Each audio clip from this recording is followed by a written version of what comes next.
Hello, everybody, and welcome to another episode of the Campfire Gaming Podcast. My name is Rich, and I will be your host for this evening. As you may have noticed, if you're on the video or if you're listening, we are currently too shy of a full basket here. I think a couple of our co-hosts have died from Halloween, so it is just going to be myself. And with me tonight, we're going to have Chris. How's it going, Chris? It's going all right. Cool. Tonight, what we have on the docket for you is we are going to be talking about the Grand Theft Auto trilogy, the definitive edition, and we got some release dates around that. Halo Infinite has been kind enough to bless us with some more information regarding the PC release, as well as some campaign information. So we got a full video on that we get to discuss. Along with that, we have Far Cry 6.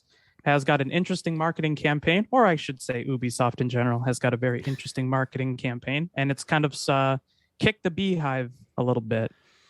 Along with that, we have Battlefield 5 has learned a bunch of things from their beta. We're going to kind of discuss that a little bit. And to close it off tonight, we're going to have the Sony State of Play, which happened late last week, I believe. Yeah. What was that, Friday, I think? Yeah, I think so. Cool. So before we get started into that, be sure to go to our website at campfiregamingpodcast.com. There you can find all of our previous episodes. Be sure to follow us on Twitter at CampGamePod, Instagram at Campfire Gaming Podcast. If you are coming to us from the YouTube space, be sure to click the like button and subscribe to us if you like our content. We love hearing from you, so be sure that if you do jump on our website, be sure to join our Discord. We love hearing from our audience, and we love discussions about book club. If you haven't heard our big announcement from last week, our book club this month is going to be 12 minutes. I don't think we mentioned that in last episode, so I'll be sure to get that out now. 12 minutes out on Game Pass, so be sure to join us for that. So, to kick it right off, we're going to go into the Grand Theft Auto, the Trilogy, Definitive Edition. I believe we talked about this just briefly on an episode maybe 2 weeks ago, 3 weeks ago. Yeah, it was fairly recent. It was fairly recent. Yeah. We got the announcement that they are doing a definitive edition, graphical updates, all that good stuff of the Grand Theft Auto 3, San Andreas, and Vice City in not that particular order. From there, we've gotten, videos showing off some of the graphical updates. They've kind of gone into a little bit of how they're revamping the controls a little bit to basically handle like a more modern Grand Theft Auto game. Basically giving it all the mechanical touch-ups and things like that. But I think the content is going to be remaining pretty much the same. Yeah. We haven't heard of them cutting anything. I've heard there's some news that there might be some different music soundtracks than what we had before. Sure. Licensing is, always going to be an issue. Yeah, that's always going to be a bitch. I think that probably the nicest thing I've heard so far is that they are taking the targeting, the aiming of Grand Theft Auto 5 as opposed to that really weird lock-on system they had for those games back in the day. Mm-hmm. So I'll appreciate the updates.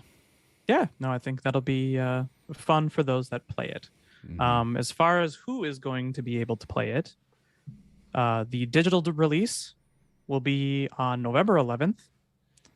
We'll have, according to this, San Andreas is going to be coming to Game Pass that same day. Yeah. And then we're going to get a physical release on my birthday, December 7th. Woo! So that'll be one day before all of the Halo Infinite stuff. So I'm guessing you are probably going to participate in the Grand Theft Auto Definitive Edition. How close were you tied to the original Grand Theft Auto stuff? I'm Vice City was probably my first real experience into Grand Theft Auto.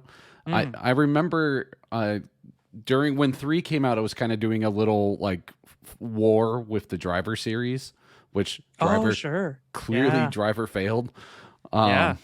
So, but I was, at least in its early days, Team Driver, and then Vice City came out, and I realized I was wrong. So yeah, but I love San Andreas as well, so I'm really excited for that one too. But yeah, I will say they're how they're coming.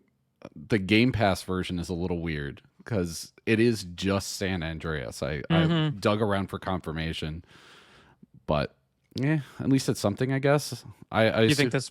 Do you think this could be like a publishing sort of thing? I'm like, one. Yeah. They had like a publishing rights to one, but not the rest of them. So it's like going to be a bit fragmented. I mean, it is going to be releasing on all the consoles. Yes. But for Game Pass specifically, it is San Andreas will only be on Game Pass. It's kind of like they're a pusher. And they're like, here's your little taste, but if you want the rest of it, you're going to have to pay. Along with GTA 3 is also coming to PlayStation Now on December 7th when the physical copies go out. So the release of this is actually really confusing. Yes, it is. Very much so. So you'll be able to buy a digital copy. I'm not 100% sure. Is this being... Because I know that they had this on not just consoles, but PC. Yeah. You know, you can still buy a lot of these games for PC on Steam and things like that. I'm going to assume that they're going to be releasing these.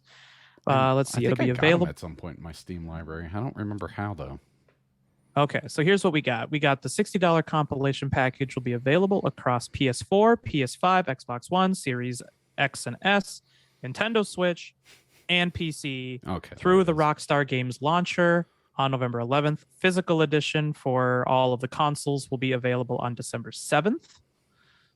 The press release made no mention of the physical version for PS5. Oh, weird. That is weird. So yeah. That's for your release dates. I think the biggest question I'm the most curious to see a lot of newer gamers' reaction to Grand Theft Auto 3 and its silent protagonist.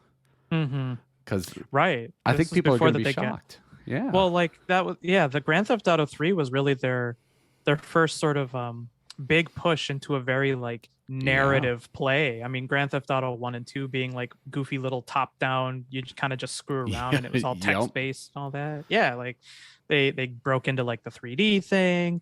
It followed like a story arc of you like, you know, meeting with different like mafiosos and gangs and things like that. And there's like, you know, a whole side story of corporate trying to fuel a gang war and all that to like raise and lower housing prices and yeah, I mean, it was crazy. And then, they expanded upon that even further with Vice City with the whole 80s theme and the very Miami Vice feel. And so that's the one thing I'm a little scared about is what that soundtrack is going to be, because that soundtrack for that game was absolutely legendary. It was so great. I loved every second of it. Yeah, yeah. I can't wait. So I'm going to be bummed when they didn't get, you know, like if they don't get A Flock of Seagulls. I was actually just thinking about that song. It's like I remember that coming with the trailer for Vice City, right? Like they played the Flock of Seagulls with that, and again playing very hard into like that Miami Vice, Scarface sort of a thing. I loved it. Classics, but we'll see. By the time most people hear this, it's only going to be a couple days away. Right? Yeah, there'll be about a week. Yeah. Ish, half a week. Comes out, what is that, next Thursday? Next Thursday. So it'll be about 5 days from this recording. If you're listening to this when we drop on Saturday, then you could be excited for that, for a digital release of this. Oh, yeah. So moving on with that, with the December 7th release, the day after that, we all know it's coming the day after December 7th, and that is Halo Infinite. Oh, yeah. With Halo Infinite coming, there's a lot of things up in the air. You know, I know you, me, and Matt have kind of had our, you know, we've had our scraps about, you know, what to think about with all this Halo Infinite stuff. But I think with the couple of things that they released, we at least got some clarity into what's going on. Yes. So they 343 gave us a deeper campaign trailer to kind of expand upon what they had back from E3, I think 2019 or whenever they gave us that original trailer. I think that was about when they gave us that. But they dropped a video for us. It was about like a 10-minute-ish long video. Yeah, something like that, yeah. Kind of, you know, it showed off a lot of stuff in there. So we got to see a lot of things. We got a lot of information about what the gameplay is going to be like. Something like, we got to see some of like the tac map. There was Mm-hmm. armor upgrades. There were various points that you could capture. It felt very much like your atypical open world game where you have like various points of interest around the map that you have to like take this base, get a reward, that sort of a thing. Yeah. But at the same time, it didn't look like it didn't look directly like you could go from like one end to the other and walk if you wanted to. You basically would have to use their fast travel system, probably the Pelican, to bounce you between A and B. Yeah, we did notice that there is going to be fast travel in the game. I think they confirmed 343 confirmed that as well. Yeah. We also got a little bit into the narrative as well. A little bit on the Banished and whoever this big baddie is, but we did get a confirmation that the story is going to include Cortana into some capacity. Yes. We got a little bit of introduction to one of the main characters, your Cortana 2.0, aka the Weapon. I don't know why that's a code name. That seems like a really weird code name. Right. It's such a grim concept for one of the AIs in the Halo series to be called the Weapon. Yeah, just the Weapon. Yeah. That's not really coding anything. I think that's pretty obvious. Right. Well, and what's the coding succeeding at? Like, if the enemy finds out the weapon is in transit, I feel like they're going to kind of go for that. Like, coding it the weapon doesn't help anyone. Right. Unless they're just trying to be super generic and say, the weapon is en route. And they're like, okay, what weapon? Is it a laser or is it an AI? I don't know what that means. Boy. It's a weapon. I will say it looks a lot better than that first trailer we saw at the E3 conference a few years back. The shading looks way better. The detail looks a lot better. Craig has hair. Which I was gonna say good for him. We did get confirmed that Craig does in fact have hair now. He's got a cool beard and he's got a little bit of hair on the top of his head. Yep. So I mean, I have hopes. I have a lot of hopes. It looked fun to me. Man, I wish Matt was here because I'd love to hear his direct thoughts. I know. He shared some of it on Discord, but I'd love for it to be a little bit broader. Though, you guys can always come on to our Discord and see those thoughts. And participate. Yeah, absolutely. We want to hear it. Like, do you think that this looked like dog shit, or do you think that this looks like the best thing ever? I don't know. It did kind of seem fairly split. We don't really have like a direct, like we do seem to have groups of some people think it still needs work. Some people think, you know what, we'll probably get something that's at least decent, and we'll kind of see. Yeah, I mean, I think for a lot of us, the salt from the no co-op announcement hasn't quite worn off yet. I mean, I don't fault that. It is probably the first thing that really got me into Halo, but me too. I mean, the amount of hours that I've spent playing with friends in particular, can't undo that. Right. So what did you think of, like I said, we kind of unpacked a lot of stuff with this trailer. Like I said, one of the things being the armor upgrades. That is something very, very new to the Halo franchise. Yes. There's actually a little minor like RPG element to it. It looked where it's like, from what I understand and from what they showed off in this trailer here, is that they will have you go and attack these various points of interest. You'll either disable a shield or stop an enemy transport, or like these little like side objectives, and you get rewarded some kind of a currency, and you use said currency to improve your armor abilities, like your shield wall, your grapple hook, etc., etc. What are your thoughts on that? Not really something that I thought was super necessary for Halo to stay relevant. Though I'm sure it is something trying to appeal to. I'm not people who do play a lot of those kind of games. Like, I mean, I play a ton of Ubisoft games that basically follow that exact same mechanic, but it feels like it's more of a distraction in a Halo game than something that I want to focus on. Yeah, I mean, I think I agree, and I feel like this might be why.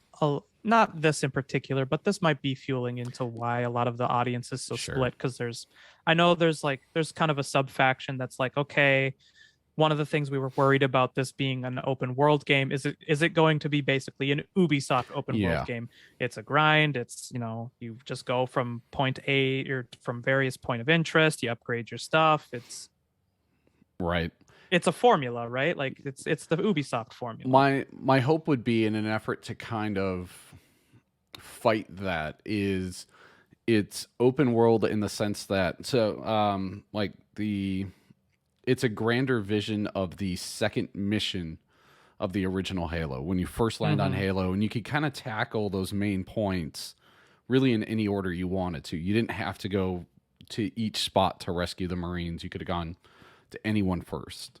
I'm hoping this is a grander scale of that, where once you've kind of cleared out that area, that's it. You never have to go back. It's not really relevant to anything else you're going to do. It's just part of your mission to capture the Halo. Sure. So I'm hoping that that's what this is going to end up being. Yeah. And I think that, you know, moving to this sort of open world thing, one of the biggest challenges I think that they'll run into is that, in comparison to your example of, you know, the level titled Halo from Combat Evolved. It was just called Halo. Yep, it was just called Halo. In that level, it did, I mean, your objectives were very clearly stated. Yes. And there was a very, like, you know, there was finality to it, where that if you hit point A, B, and C, level was over. And then you exited. With this, it's far more complex in that if you have all these different points of interest on the map, I feel like, yeah, it's really challenging to design this game in such a way that it's like, well, what's my motivation for actually wanting to go hit these points of interest? Right. Well, they took the option of you get a currency that can help you do other things. We'll see how well that pans out. I'm a little skeptical about it in general, mainly because, I don't know, like the armor abilities are very cool, but is it worth spending a bunch of time to upgrade those if they don't do anything significant? Right. And my example kind of going off of this is kind of going all the way back to a book club that we had, which was Destroy All Humans. So the reason that I kind of bring that up is that when you're building in things like upgrades, having really, really big, significant impacts to how you play with these upgrades made the game feel so good. And I think that's what was so fun, is that once you got a big upgrade, it felt like a big upgrade. My hope is that, yeah, it's like, well, why am I going to go through all the trouble to tear down this big shield, fusion core, whatever the hell this thing is, to get a point so that I can have 2 more charges of grapple hook? Right. You know, like, how are you going to keep it meaningful? Yeah, like I think that there should be, you know, it should be very significant if these upgrades are. It didn't seem like there was a lot of them either. No, and I'm hoping that just is more of a sign that it's not a focus point for your progression. It's just something you can do if you really want to. If you want a special mod, I'm in my mind, I'm jumping to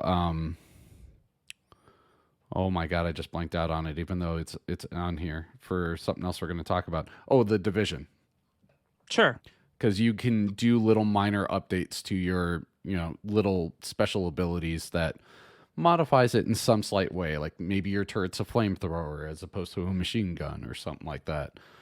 So if it's not something you have to do, but it can modify it to your taste a little bit better. But I don't know. Well, unfortunately, we're kind of in a wait and see for probably for the next month until it releases. Yeah. You know, once we start actually getting our hands on it, then we can make a final judgment call on whether this was kind of the right move or not. Yeah. But again, like they showed a lot of cool stuff. Oh yeah. You know, you're gonna get flying vehicles. They showed. Noticed that in Discord you mentioned how you really liked the vehicle spawner. Yeah, I got giddy about that idea because. I mean, realistically, the only vehicle I ever cared about in Halo is the Warthog. That's it. That's all I ever want to drive. No Scorpion? You're not a Scorpion fan? Not really. I don't know if it's because they feel overpowered, and when you get handed a Scorpion, you're like, oh, okay, I know I need to use the Scorpion because you're going to go up against a bunch of other tanks. So it's like, it always felt forced. Whereas the Warthog is always just like, this is just going to be a fun way to traverse the world. Go off of jumps. I've always really liked those those Scorpion segments, mainly because it's just like the time when they throw a bunch of crap at you. It- And you're It is you're a really little just like, yeah. yeah, it's like you're rolling down and you're just blowing everything up, and it's just kind of a, it's always a very short-lived segment, but Yeah. it's always really fun. Well, and they always did do it the right way because it comes at like the 60% into the campaign or something, where you're like, after you've just done a really stressful mission, and it's like, all right, now I have this tank. I'm going to blow off steam by blowing the Covenant to bits. Mm-hmm. Yeah, like ODST is probably my favorite example of that. or Halo 2, going back to Halo 2, where you're riding up the bridge and you're just blowing out banshees and wraiths and things like that as you're storming across the bridge. Yep, I remember. Although that's that one. not the only that's not the only Scorpion segment. There's actually 2 Scorpion segments in that game. Yeah, 2 leans on them a little bit more. Mm-hmm.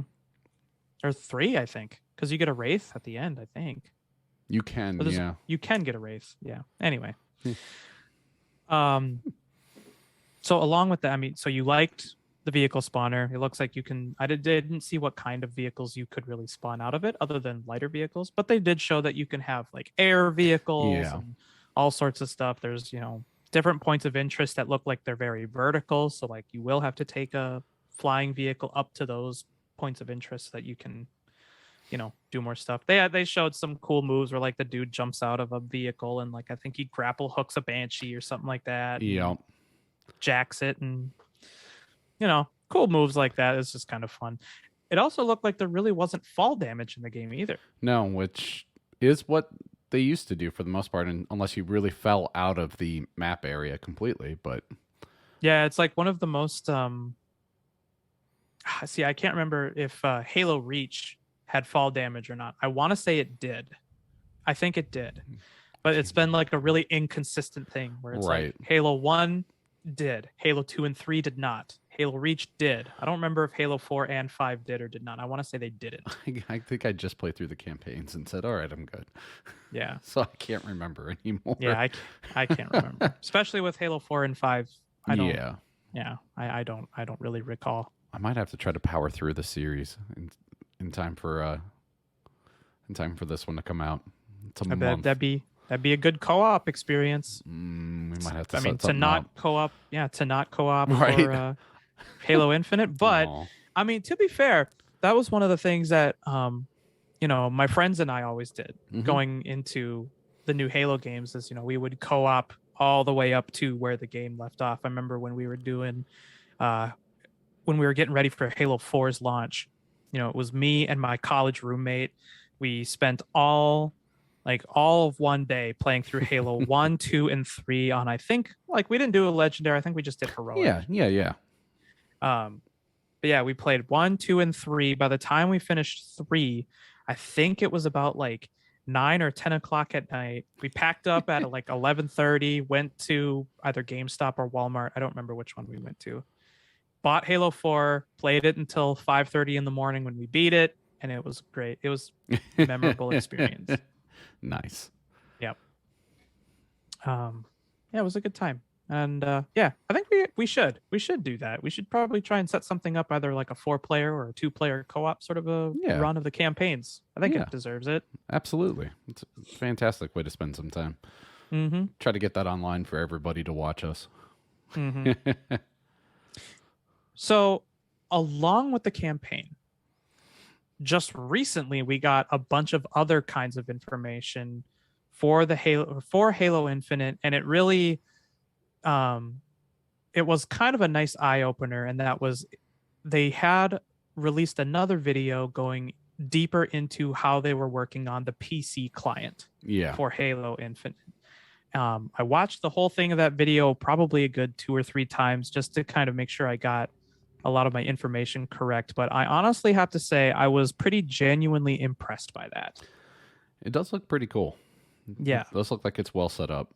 It does, and for a couple of reasons that I'm kind of going to get into here. They kind of open up with all the stuff that they were working on with, having to rebuild cinematics for ultra wide, the just sheer amount of settings that you're going to be able to customize, being able to set things like, frame rate minimums and all the different kinds of tweaks that PC players like myself love to play with, so that we can either get like the biggest, like the most amount of graphical fidelity out of it, or just kind of really hit that like max FPS that we can squeeze out of our system. So that's really, I mean, stuff like that is really appreciated. And I gotta hand it to them that for all of the shit that Matt and I do give 343 for what Halo has kind of become, I do think that with this PC port, at least on a technical level, they're really pushing the bar forward for Halo on PC, which as a PC player, I can really appreciate. Yeah, it doesn't feel like an afterthought like it has in the No, past. right. It doesn't feel like a really shoddy port, which has been really, really nice, especially coming off of the Master Chief Collection. I mean, the PC ports for that have been pretty good. There've been, bumps in the road with that one, but overall I've had a really, really good experience with Master Chief Collection on PC. Some of the things that I really wanted to highlight though is that they in the video they talked about their anti-cheat. They specify, well, it's gaming on PC, we really have to think of the anti-cheat. And I don't know if you had caught this, but one of the things that they mentioned is that they mentioned that they don't want to insert some really gross DRM, and they really want to respect the privacy of the player. And from what I gathered off of that, I don't know if you got the same thing, but from what I got off of that is that might have been a little bit of a dig at things like Vanguard or whatever the other thing we talked about in one of our previous podcasts about another like kernel level anti-cheat sort of software. Yeah. I'm guessing that's what they were trying to respond to. I'm intrigued to see how it's actually going to be working though. Yeah. Well, I mean, like, kind of like what we talked about is that those kernel level anti-cheats kind of have moderate to fairly successful with providing anti-cheat, but it's not bulletproof. There is ways to get around that, and there's still going to be cheaters online. I'm curious to also see what they use. Currently, I think they were using at least for the Master Chief Collection, I know they were using Easy Anti-Cheat. I don't remember if that's what they were using specifically for the technical test that we did. Do you happen to remember? I can't recall now. I loaded it up, but now I can't remember what I saw. No. Yeah. I think the Easy Anti-Cheat is probably... I don't think that that's what they're going to be going for by how they were talking about this new custom solution that they're going to be working on. So, that'll be interesting. Always in favor of, doing what you can to curb cheaters as long as it doesn't, really invade my privacy. And I'm glad, I appreciate that that 343 is respecting that. That's good. Good for them. Yeah. Of course, this is going to be a really big one. Since Halo has launched on PC, specifically with Master Chief Collection, it's kind of brought up a really heated debate around crossplay and what to do between controller input and mouse and keyboard input. I remember from when Halo Reach had launched on PC, there was a really big there was a really big debate and a lot of arguments on both sides as to whether or not, mouse and keyboard players need to just get good, or, when you have such good aim assist, is it even worth playing on mouse and keyboard because the aim assist is just so good? And if you're playing competitively on small maps, there's not going to be very many points where you're not going to be utilizing aim assist. Right. So with that, they've taken that feedback and they're going to be implementing for ranked matchmaking, they're going to be adding 3 separate hoppers. So they're going to be adding a PC only hopper, a console only hopper, and a mixed crossplay hopper. I don't know. Do you have any thoughts on that? I mean, considering the bulk of my multiplayer experience, especially of late, like that has all been like Warzone, and the fact that Warzone is forced to be both or to be everyone Mm-hmm. is kind of a point of contention, especially since cheating's a pretty significant issue for Mm-hmm. Warzone. Obviously, that's not really. Ideally, that's not really the concern here. I like the idea of having separate hoppers, but if all goes according to plan, it shouldn't really be relevant. It shouldn't be needed. So I hope the default is crossplay. Okay. Interesting. All right. Yeah, I mean, I guess as far as this goes, the reason that I'm really in favor of it is I really like options. Mm-hmm. And I really like that, the dev team is kind of they're doing what they can to give players the most amount of options to make the experience that they want to play. If they don't want to play against, console kiddies, then they don't have to. And if the console people want nothing to do with those cheating mouse and keyboard players, then they don't have to. Yeah. And exactly. if they want to say screw it, throw caution to the wind and dive on in crossplay because they have friends who want to play matchmaking who are Xbox players and they're a PC player. You have the options regardless of where you go. Yeah. And I think, just having options is just a good thing in general. So I'm in favor of this. Yeah. I might actually, since I have a new gaming computer, I might have to load it up on both the Xbox and on the PC and see how it plays, see where I actually prefer what matches my skills. This could be interesting. I mean, you could go either way. From the sounds of things, you could hook your keyboard up to your Xbox, or you could hook your That's also controller. True. Yeah, you can hook your controller up to your PC.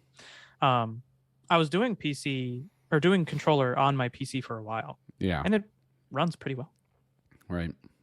I mean, Halo is the original.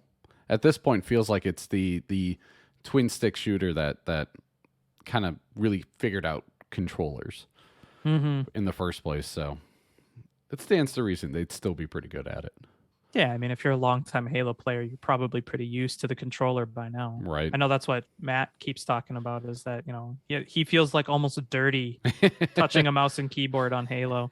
Meanwhile, like, no joke, I wanted to post a picture of this either on our Twitter, but I didn't get a picture of it. But at one point, I was doing like some ultimate blasphemy where I was playing Halo on PC on controller using a Nintendo Switch Pro controller. Like I was crossing all these barriers and I was just like, yeah, like, is this like blasphemous to do stuff like this? That is just a hell of a setup right there.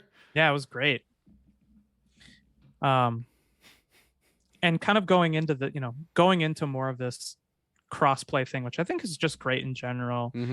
They also mentioned really cool integrations like Discord with Xbox Live, with Steam. Nice. Like I don't know about you, but I'm thrilled about this. Yeah. Like this was one of those things that I was like, yes, thank you. This is the thing that I wanted. Yeah, seriously. No, this is going to be fantastic. Just keep everything as close together as possible so everyone can just play and it works. Yeah. And this again goes into, I got to shine some, I do got to give them credit for going this sort of extra mile and making sure that like one of their core features is crossplay. And that's really what they are driving home, is that they really want to have everybody playing the Halo experience together. Yeah. This is really good because, man, I'm going to tell you, after playing the technical test, I never want to touch that goddamn game bar ever again. I hate it. It is kind of rough, yeah. I hated the Xbox app. I hated dealing with the party shit. I hated dealing with the game bar. I never want to touch it ever again. Let's all just get into Discord and we'll just join off of people in Discord. We'll just do it that way. It was us trying to play Sea of Thieves, wasn't it? That we couldn't get it to work with me on the Xbox and you guys on the PC.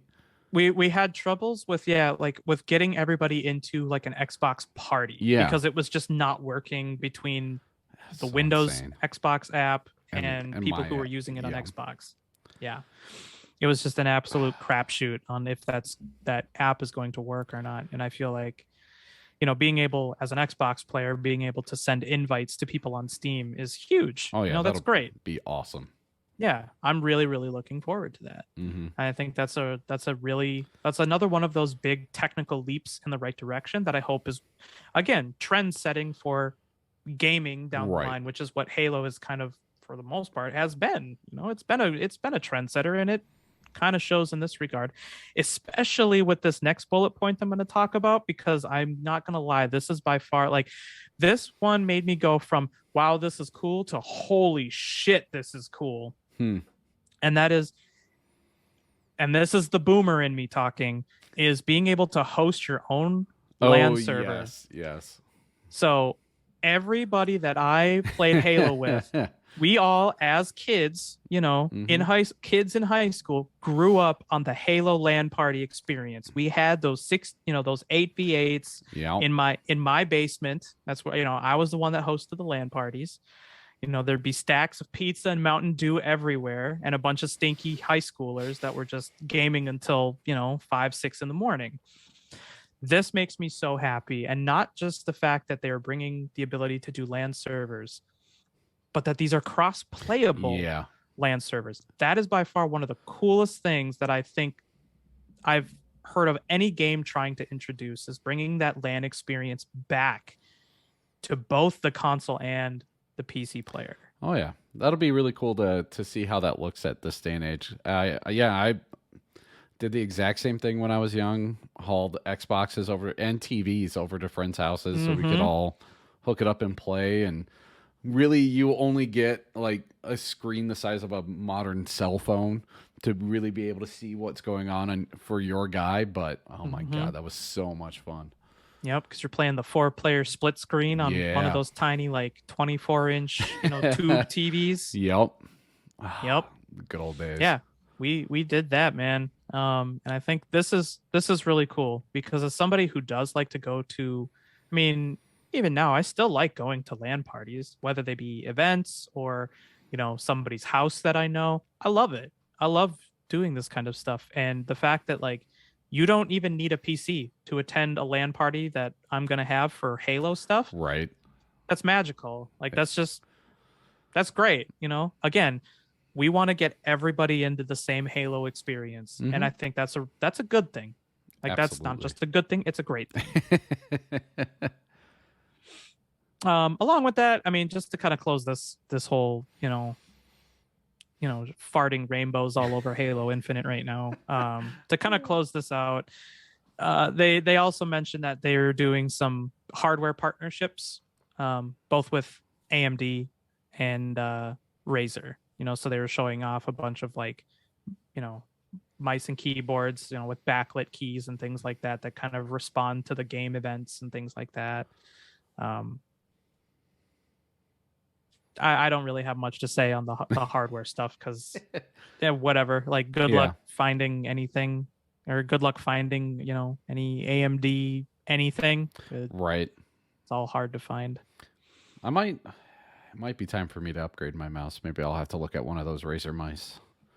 Yeah, I've never really been a big Razer fan, at least for a long time. My keyboard's Razer. It's pretty fancy. It's very pretty. I use a Cooler Master keyboard and a Cooler Master mouse. Nice. I have let's see here. I have my Quickfire TK that I've had for many, many years now. I don't even remember what it's like my M177 or something like that is what my mouse is. Oh yeah, I remember seeing those. Yeah. Mm-hmm. Very, very light. I like how light it is. My mouse is just an old Logitech G502 Hero, I guess. She's been around for a while. The G series has been around for a super long time. So no, it might be time to maybe I spend a little bit of money and upgrade. Yep. So I mean, I would recommend. I mean, if you're if you're remotely interested in Halo PC, go check out that video that they dropped just recently, and see for yourself kind of what they're putting into this. And it kind of goes to show, like, either A, why this game has kind of taken so long to get out the door, right, and B, how much they're trying to cram into this release as far as, like, technical features and things like that. Yeah, we are all very Matt and I are very skeptical with how this campaign is going to play out. Yeah. We're even a little skeptical of how the multiplayer is going to play out, but the technical test was pretty good. Mhm. You know, gameplay wise was fun. I think we all had a pretty good time with it, minus all of like, you know, again, the technical issues that we ran into on the technical test. So, yeah. All right. So that's going to wrap it up for all the Halo news for this episode. Stay tuned for more because I'm sure they're going to be continually releasing stuff all the way up to the release. I think we talked about we're suspicious that they're going to be releasing some more information around the 20th anniversary of Halo as well. Yep, November 15th. Mm-hmm. That's coming soon. But moving on. Yeah. Whole different side of the gaming world. And that is marketing. Marketing games is an interesting beast. Wouldn't you agree? Oh yeah, it's weird sometimes. And in gaming, I feel like at this point we've almost seen it all. There's been some weird stunts that have happened in the past that make no sense, but yeah, from like, you know, crazy gotcha games that are, you know, trying to wrangle every last penny and dollar out of you to like, I don't know, you know, gambling sort of manipulation, that sort of a thing, or really, really lengthy grinds to kind of coax you into buying. So what we're getting at is that with this sort of marketing campaign that Ubisoft does, there's been a lot of buzz around Far Cry 6 and the Ubisoft emails that come out in relation to this. From just to kind of give you, the listener, some background, is that as of recently, people who have bought and have played Far Cry 6 are now getting the Ubisoft emails that are essentially, these are themed around the game itself. The antagonist is basically essentially taunting you to like basically play the game more and, you know, saying, you haven't finished the game yet, yada, yada, yada. We've seen a lot of this in the past. I mean, this isn't a new thing from Ubisoft. No, they've been doing this for a while. They've been doing this for a long time. I mean, I've received many of these from, you know, either the Division or from when I was playing not the Ghost Recon game. It was probably Siege or something like that. Sure. I was getting it from another. I know for a fact I got these from the Division. Yeah. But what I really kind of wanted to kind of touch on is that there's a lot of outrage about this in particular, that this is I don't know, like this is kind of a dirty marketing ploy by Ubisoft. People are now, I think, getting really it's gotten a lot of attention as of late. Yeah. Because it's I guess because of the nature of the email and how it's kind of like, you know, it's basically telling the player, hey, you're not playing our game enough. You should be playing our game more. To some would be calling this, you know, kind of a desperate move. Some would be calling this kind of a cheap ploy. I mean, in general, what are your thoughts on this? I mean, I got the email that everyone that caused all this, and I glanced at it briefly and was like, yep, same thing I've always seen. Delete. Just don't care. It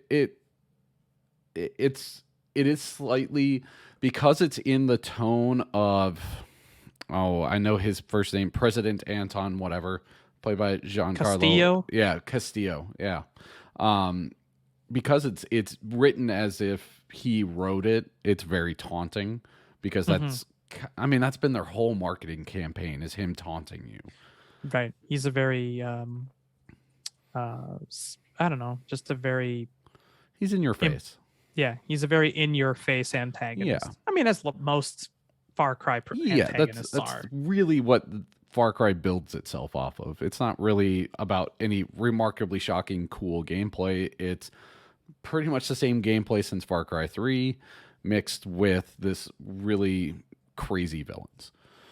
And so to me, it just seems like more of the same. I mean, I can see where it kind of feels slightly, I don't know, I guess negative, but meh, it's just a marketing email. Yeah. It gives you, so it does tell you, I believe, how many enemies you've killed and how many places you've liberated, or how much of the map you've liberated. I can't remember the specifics. I tried to dig it up, and it must have cleared out of my delete box already. But Gotcha. it just gives you some stats, and it's like, oh, you could have played. If you keep playing, you could get further along and defeat me, or you could just suck it up. And it's marketing. Right. Because I know on one hand of it is that a lot of people will find this kind of cute because it's like, oh, well, it's, it's Anton being Anton. This is just a silly email trying to get me to play more. On the other hand, there's people who are like, well, I only have, 30 minutes a week to play video games, and this is insulting to, coax me into trying to play more, kind of a thing. I mean, I'm sure you can. I haven't actually looked, but there has to be a way to opt out of these emails. There is. I've done it. Okay. Yep. And that's that was a point that I was going to go into next, is that while I get that, there might be some people who are kind of sensitive to these kinds of emails, you can opt out of them. But I also think that on the flip side, that just to me, that seems like this is a really bad marketing strategy if they're trying to get people to play more, and really they're just going to be like, yeah, I don't want emails from Ubisoft ever again. So this kind of garbage can go away. And that seems like very counterproductive from Ubisoft. Yeah, I think they were kind of trying something out, since they have that kind of villain. And people obviously have responded that for the most part, well, at least vocally, they don't like it. So I will say, since the outcry has started happening, I haven't seen one of those emails. I've gotten other emails from Ubisoft, but I have not seen a Far Cry email. Yeah, because on the flip side, there are people who do appreciate emails like that, not specifically for Far Cry, but for Rainbow Six Siege and things like that. It'll actually provide you with stats. Various stats that you've done throughout the week or the month or something like that. The ones for the Division, I remember distinctly, would mention hey, you've beaten through the main campaign, you've done this, this, and this. Did you know that we've dropped some new content that you could go and check out and try to do that as well? It actually let me know that, oh, there was stuff that I didn't notice had been released because I've been busy with other things. So in a way, they can be kind of helpful to get you back into the game. It was just the tone of this one is just not what people want. Right. It was a little too aggressive and a little too on the nose. Yeah. So I don't know. It'll be interesting to see how Ubisoft, they definitely have not apologized as far as I've heard.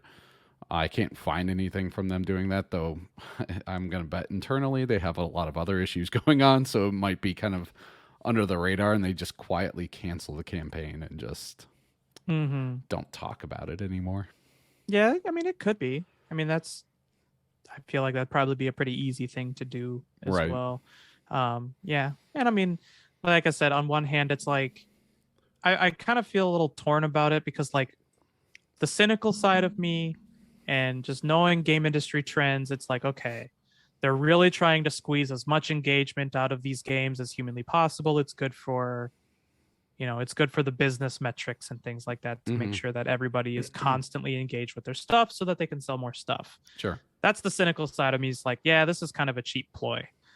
But on the other side, the more, I don't know about forgiving or naive side of me kind of says, well, I mean, just working in a company that has a marketing department, I know that marketing is kind of its own beast. Yeah. And they operate pretty siloed, and what they do kind of doesn't represent what a lot of Ubisoft may want to do, or what the developers necessarily want to do. Because the developers might actually hate this kind of stuff and be like, or they might love it. I don't know.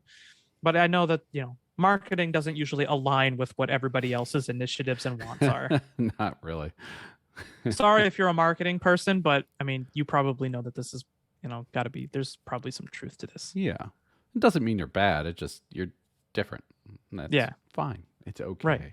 And that's totally fine. Yes. We hate the marketing, not the marketer. Correct. Unless you call my phone. Stop doing that. Yeah. But I mean, that's kind of all I have Yeah. on. That's all we really got on Far Cry 6. From the sounds of it, the reviews on this game are pretty mixed. A lot of people say it's repetitive, it's Far Cry. Other people say it's Far Cry. That's great. That's a good thing. Yeah. I'm not enjoying it as much as I enjoyed 5. Though 5 definitely hits a little bit closer to home since it was set in Montana. So Mhm. Are you from Montana? I am not, but Okay. at least I know where Montana is. This is just in some nondescript Latin American island. So Yeah, I think it's not like a real place. mm-mm. This So isn't actually a real place. it doesn't like I don't have that connection to it at all. So it's just like okay, whatever. Mm-hmm. I'll do what I can. All right. But So a couple weeks ago, moving on to a new topic. A couple weeks ago, we had the chance to play the Battlefield 5 beta. oh yeah, Um, Battlefield 5. or I'm sorry, wow, Battlefield 2042. I don't know why I got Battlefield 5. The Battlefield 2042 beta. Yeah. With Battlefield coming out, and I think like 2 weeks from this episode's release. I think so. I have to double check the date. Yeah, it's somewhere around there. The Battlefield team has released a pretty big article, pretty big blog post, essentially talking about a lot of the things that they've kind of learned and their takeaways from said beta. One of them being, one of the things that they announced with this blog post is that they are revealing the last of the 5 specialists. Mm-hmm. I don't remember how you were feeling about the whole specialist system. I had other complaints that ranked higher. I mean, I was fine with the more, I guess, generic soldiers that were there in the past. Mm-hmm. But yeah. Would you be more in favor of like the old school classing system, or do you think the specialist is fine? It's more familiar, and I kind of enjoyed it. But I see what they're trying to do with specialists, so I guess I'm willing to kind of play with it some more. Because I'll be honest, I did not watch the video showing us who the final 5 were. Okay. Well, I mean, so they announced 5 of the specialists. I'm not going to go into them individually, but now there are a total of 10 of them. Mm-hmm. They each have, like with the beta, they each have their own traits. But one of the things that they wanted to talk about was, and I don't know, I mean, just going through some of the list of things that they did talk about, was how you identify friend from foe. Mm-hmm. So one of the big issues that I know that some of us had, a lot of people had, is that when you have McKay knifing McKay with a McKay next to you, it gets a little confusing as to who's a bad guy and who is not. Yeah. So that was one of the things that they wanted to address right away, is that they're looking at improving the UI system so that you can a lot easier to tell more easily friend from foe. They talked about doing updates to the pinging system. Thank God, because the pinging system was god awful. Yep. And there's communication that they've talked about. So it'll be interesting what we'll be able to do with all 10 specialists. One of the criticisms of Battlefield is that it was really, really difficult to essentially build a squad comp. Yeah. With the specialist, because you could have whatever weapon you wanted. You could have a loadout that basically did anything. Whatever, yeah. Yeah, you could kill whatever you wanted. And so that kind of makes it difficult to identify what your team is able to do based on the specialists that they are. Right.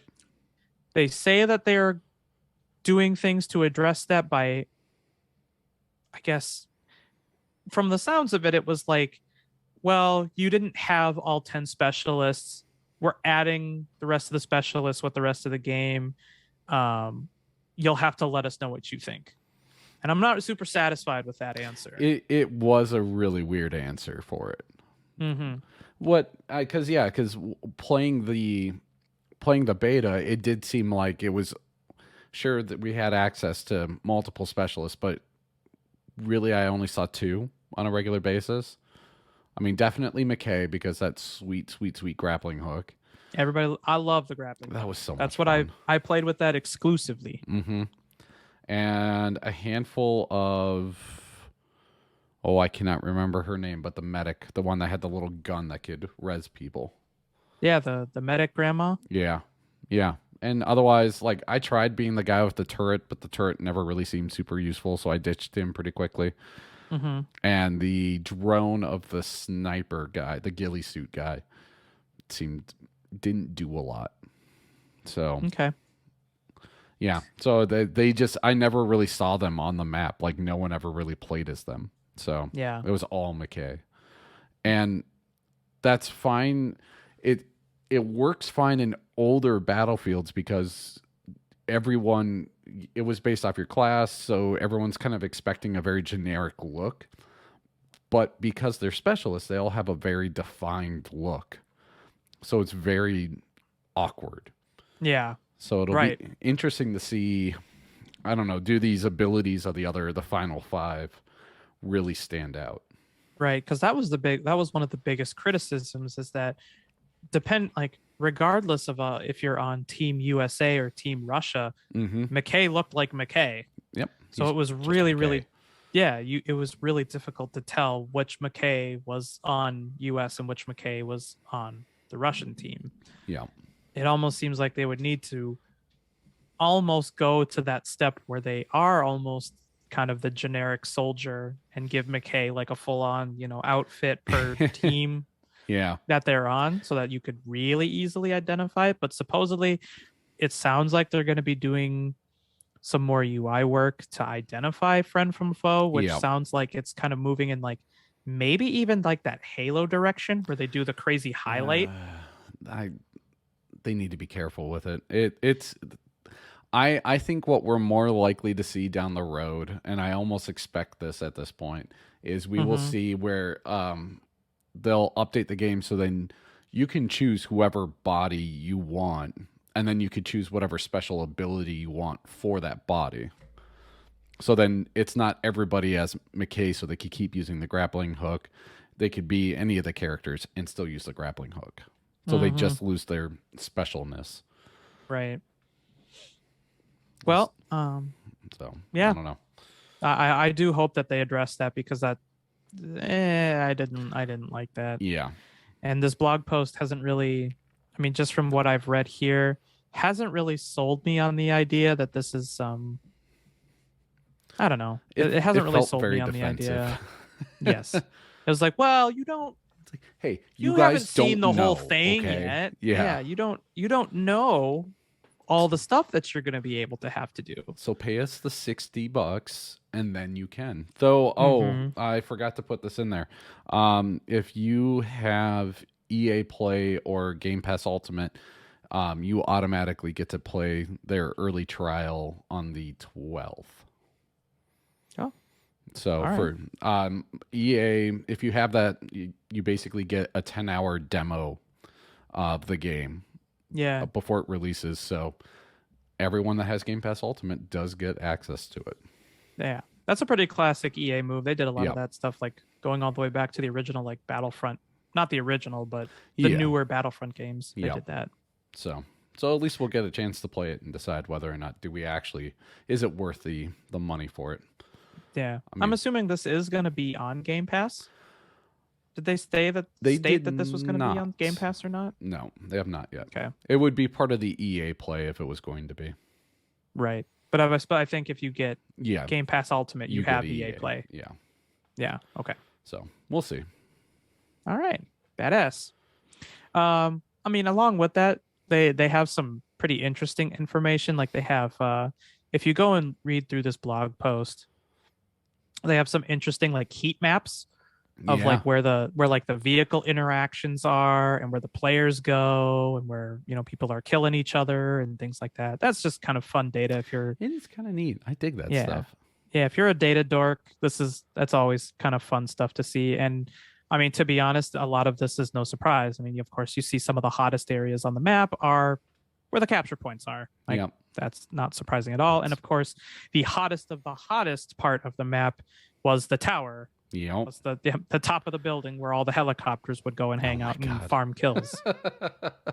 Oh yeah. Mm-hmm. They talked a little bit about. They also kind of go into a bit about matchmaking, bots on the servers. They felt like the bots were too, I don't know, that they were just too prevalent. Yeah. I'm not gonna lie, I was a little spooked that I honestly didn't really notice when there were bots and when there weren't. Right. So I guess that's probably a good thing. But at the same time, I was like, I'd rather just play with actual players.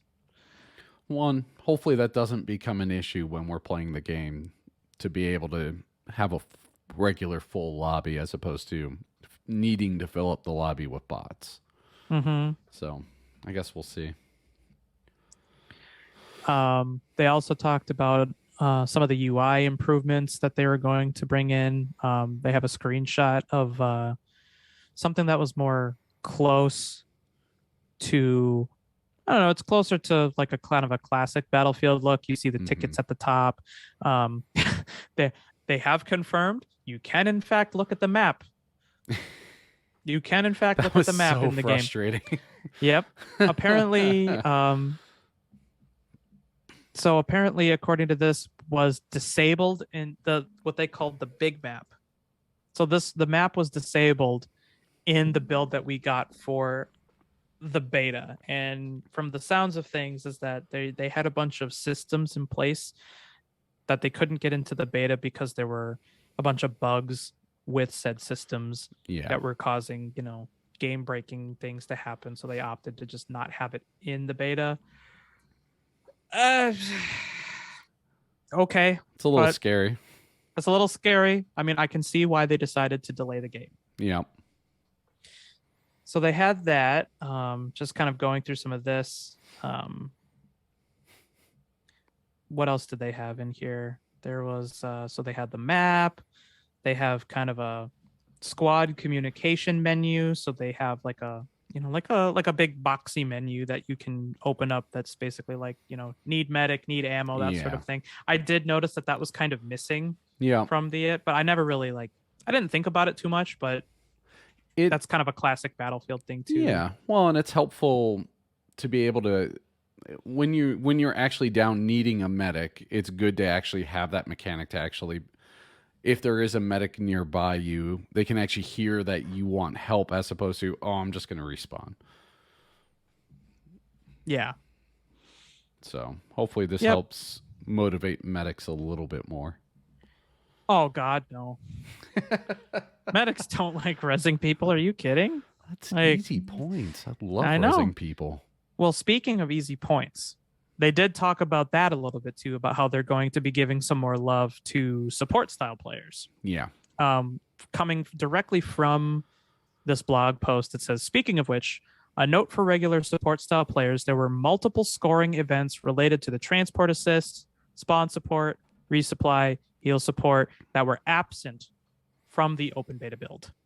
They are in our full game, and they will always reward strong team play in Battlefield. So if you were missing your support player points, they are in fact in the game.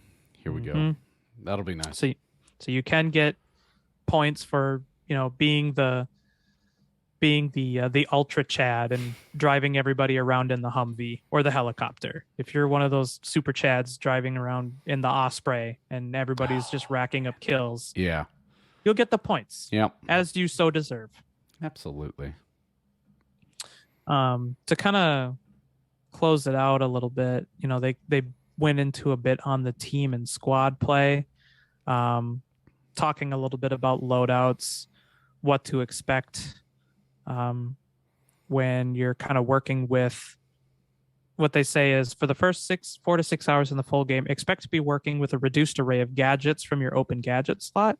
With your journey through the ranks slowly introducing new ones for your loadouts, the traditional experience of a Battlefield game where classes fulfill traditional roles and experience that you graduate out of through your first 10 levels. Your specialists will have options to choose from the medical crate, ammo crate, et cetera, et cetera. So they kind of go into a bit of the progression system and how you basically kind of start off as more of that sort of generic soldier, Yeah. generic soldier, and kind of move into that sort of specialist role. So cool, I guess. That could be neat. Yeah. Yeah, that should be pretty nice. Mm-hmm. Um, and then I think lastly, yeah, they talked about some frustrations people had with the attachments menu and how Oh like my God. things That's weren't working quite yeah. right, and yeah. Well, there was no like button prompt to explain how to do it right off the bat. And because there's no single player that you can work through to figure out what that looks like, you just had to go with nothing pretty much Right. and hope for the best. Yep. Or, you would set your loadout kit on your gun, and then by the Hmm. time you die, it would just get reset. Also true. I'm assuming that all that stuff is going to be fixed. Yeah, Um, probably. One of the things that I didn't see that they didn't talk about that I know we had some pretty big feedback on was the in-game menu UI was pretty weak. My guess is that that is definitely not the final part of it. Yeah. Which is interesting because this felt like kind of a traditional beta rather than just like a like a marketing beta, like a buy our game and get access to the Right. beta. Um, Yeah, it felt very old school for betas. a little bit, yeah. Like it was just broken enough to seem like a beta. Um, and I think that's really what we got as far as the Battlefield briefing. So we'll stay tuned for more information on that, but I don't think there's going to be much more coming out of them until this releases because we're within weeks now Yeah. before this game releases. So November 19th. November 19th. So yeah, it is in just Right. under 2 weeks Yeah. from this episode. Yeah. Just right around the corner. Yep. Lastly, in terms of what we were going to talk about today, is the Sony State of Play. Now you Woot. being the PlayStation guy that you are, do you want to break down a little bit about what you saw at the State of Play? Yeah, I'm going to be honest. It was a bit of a letdown, and it's kind of the general consensus from most people because we didn't see anything from games people have been waiting to hear more from. It was a lot of they're all indie titles in some way, shape, or form. So yeah, like we did get an update for.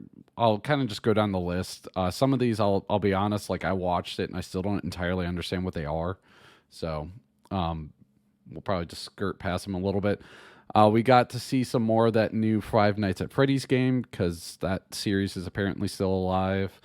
A Kart Rider Drift. It looks like a Mario Kart racing kind of game for the PlayStation. Looks like a Mario Kart clone. That's about all that can be said there. Sure. First Class Trouble is kind of an interesting one. It's very much it's kind of easy to call it like an Among Us clone, one of those werewolf style games with social stealth and that kind of thing.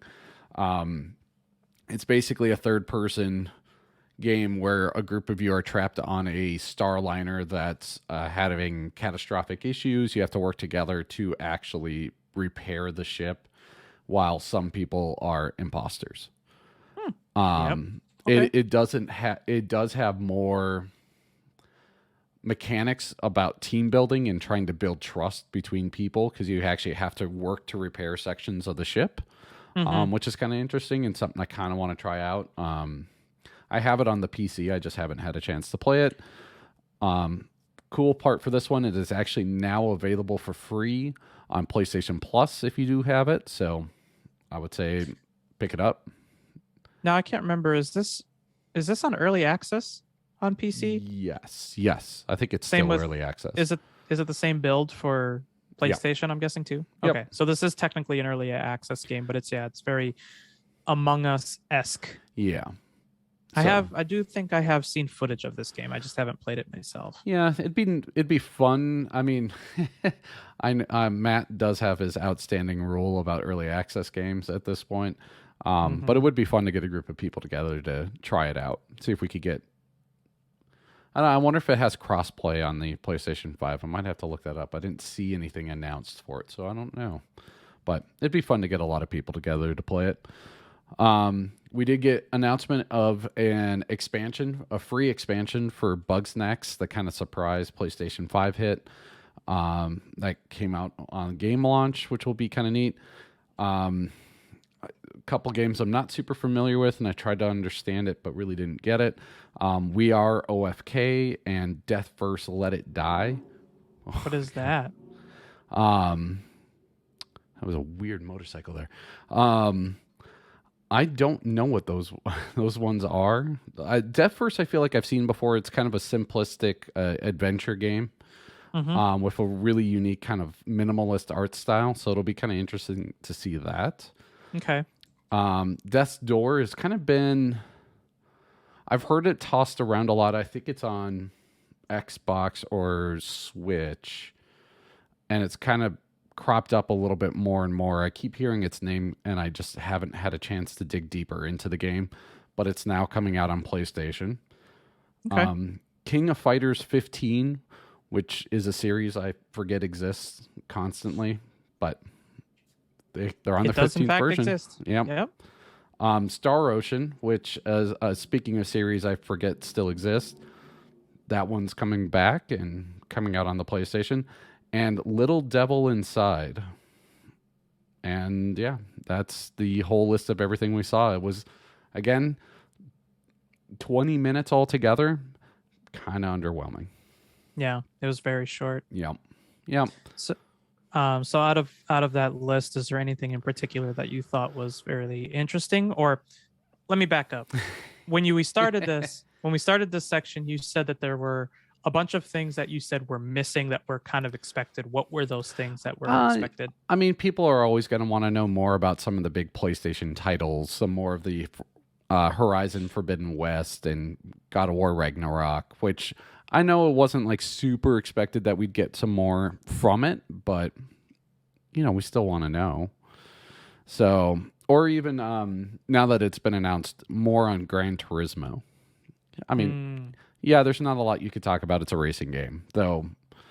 Microsoft does seem to be able to show off 20 minutes of Forza Horizon 5 every single chance they get. Yep, they are very, very proud of that racing game. Right. Good news comes out next week. No more promo videos after it's released. So yeah, it just, I don't know. People were expecting more, maybe some new game announcement or something, and it just, yeah, it's very underwhelming considering the timing. Yeah. Now, do you think, I mean, this is kind of the same symptom that I think a lot of the Nintendo Directs end up having too, is that because they do these so frequently, they don't always have a lot of content to really put on display or even just get a lot of people hyped about. They kind of just like slap a bunch of stuff together and be like, okay, here's another 20-minute thing on a bunch of games that we got in the works. I'm going to guess that's part of what it is. It's probably a side effect of the pandemic still, where they don't really have great timelines for a lot of these things. So once they can get enough stuff together to actually say, hey, we do have stuff coming out, we promise, they just shoot it out there as long as it can meet that 20-minute timeline. Gotcha.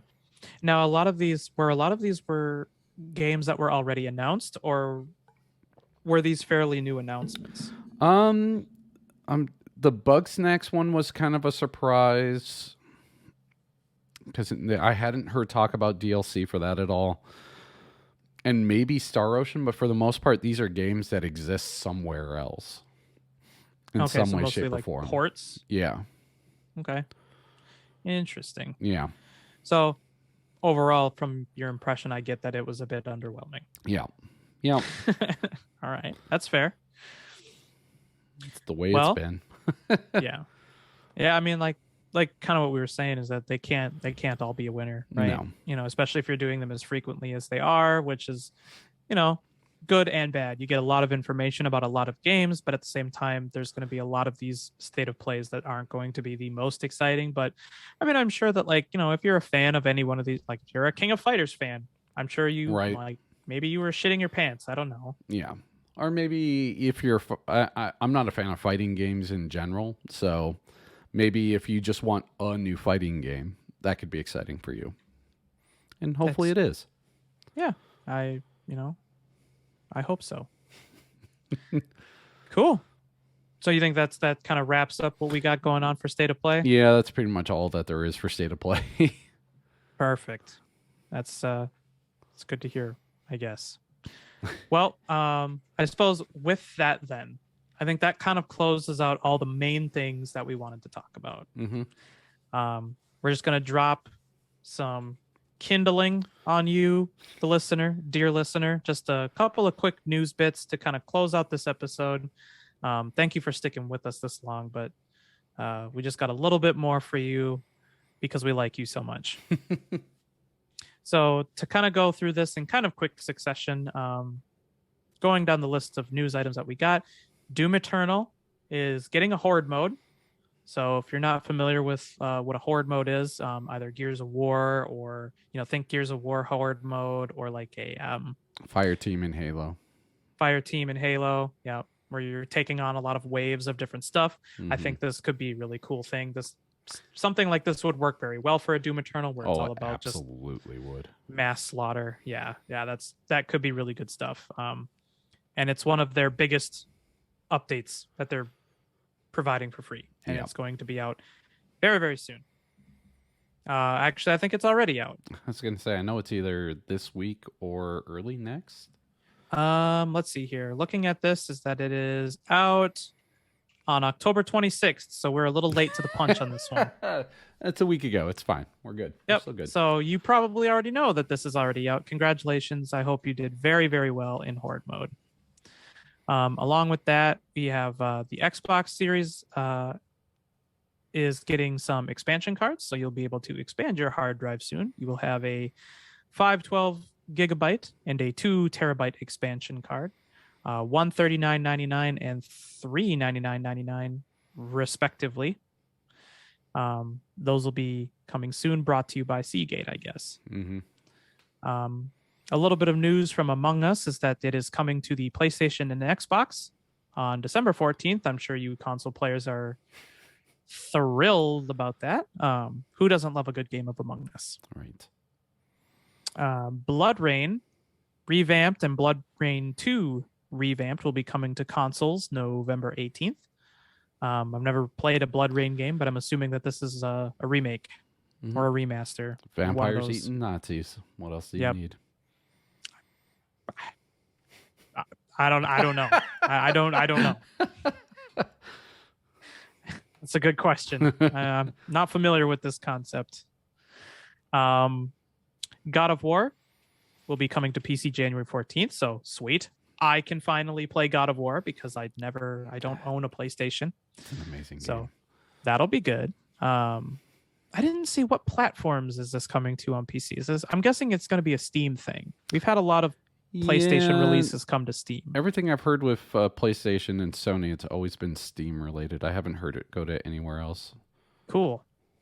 I can't wait to get some Boy on. Boy. So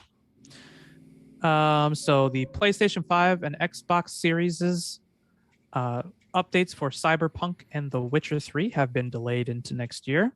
Sad, unhappy face. Mm-hmm. An update to The Division 2 has been delayed. Unfortunately, Season 8 has been delayed to February of 2022. We're going to need to pour one out for our homies because 343 is shutting down the 360 servers for games including, but not limited to, just making sure I bring up my list here, Halo 3, Halo 3 ODST, Halo Reach, Halo Combat Evolved Anniversary, Halo Wars, and Halo Spartan Assault.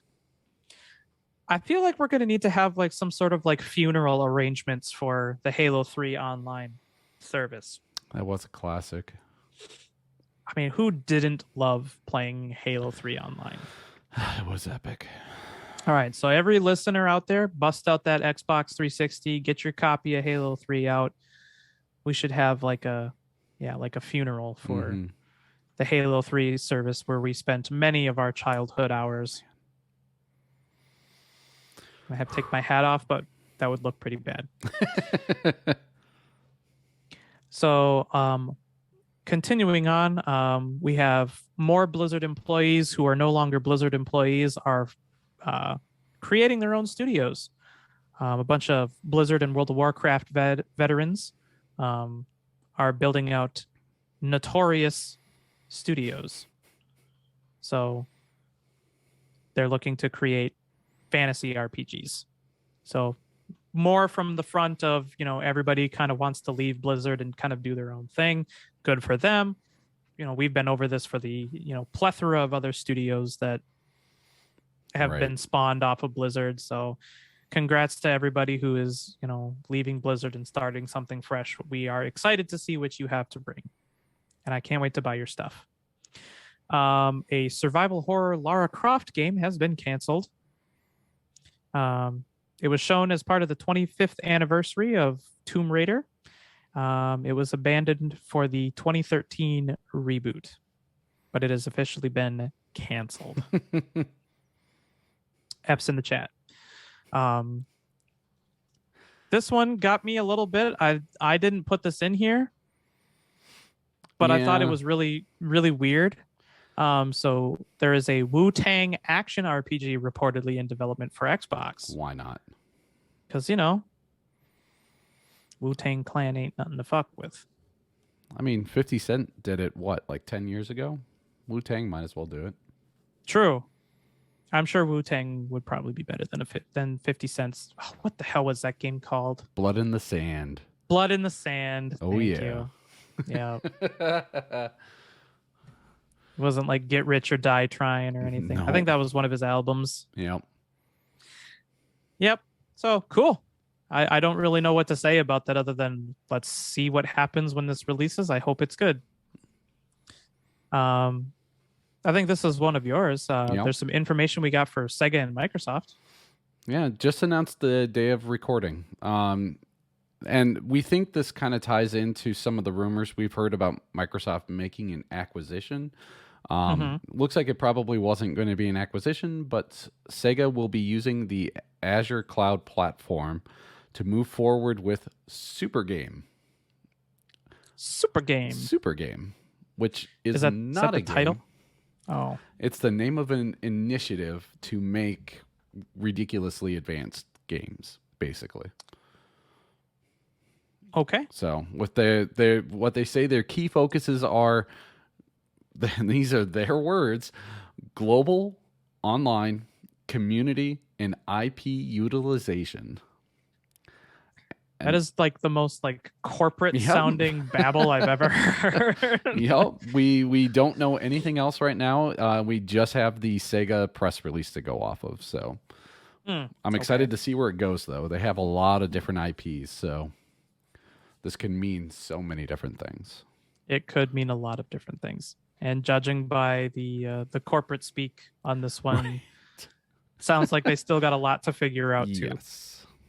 Yeah. Oh, well, that's interesting, though. I kind of hope that's not the only thing that's going on between Sega and Microsoft. Right. There's been a lot of rumors about their relationship for a while, so maybe this is, kind of more nudging in that direction. They see how the relationship works out, and then eventually they move in. And they're going on a couple of dates. Yeah. You just got to test the water a little bit. Right. They got to... They're trying to make sure that they're the perfect match for each other. Right. Don't rush into things. Don't rush in. No. All right. I think that's all that we have for tonight. I think so. Cool. Well, thank you for joining me, Chris. Oh, yeah. And thank you for joining me, dear listener. Be sure, dear listener, that if you are still listening to the podcast at this point in time, that you go and like and subscribe our YouTube videos. Be sure to follow us on Twitter at CampGamePod. Be sure to also follow us on Instagram at Campfire Gaming Podcast. And while you're at it, be sure to visit our website, campfiregamingpodcast.com, and follow the links to our Discord, which we would welcome you with open arms and loving feelings. Mm-hmm. With that, we're going to close it out for tonight. We'll see you guys next week. And as always, we'll see you next time around the campfire.